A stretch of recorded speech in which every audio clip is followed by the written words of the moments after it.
Good evening friends and audience. দেখুন আমি কোথায় এসেছি।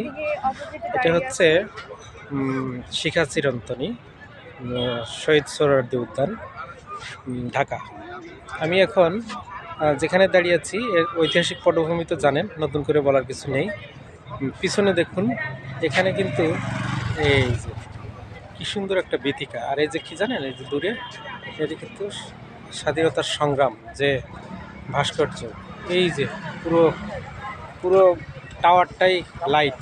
হ্যাঁ, এখানে কিন্তু অনেক মানুষ আছে।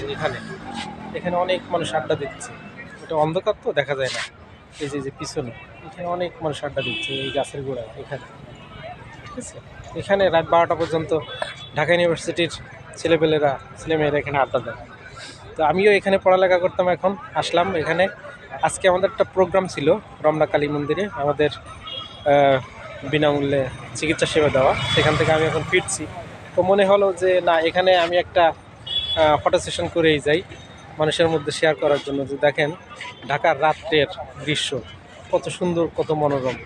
যে কত মানুষ, এরা এখানে অনেক রাত পর্যন্ত এরা এখানে ঘুরবে, আড্ডা দিবে। তো এই যে সেই শিখা চিরন্তনী, হ্যাঁ, এটা কিন্তু কখনো নিভবে না।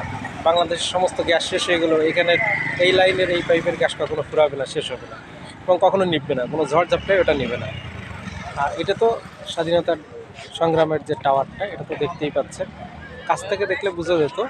আগামীতে মানে সামনে 16ই ডিসেম্বর আসছে, এজন্য এর চারিদিকে জমজমাট অবস্থা। তো ঠিক আছে, আজকে রাত্রে এটুকুই ছিল আপনাদের মধ্যে শেয়ার করার মতো রোমাঞ্চকর মুহূর্ত। সবাই ভালো থাকবেন। শুভরাত্রি।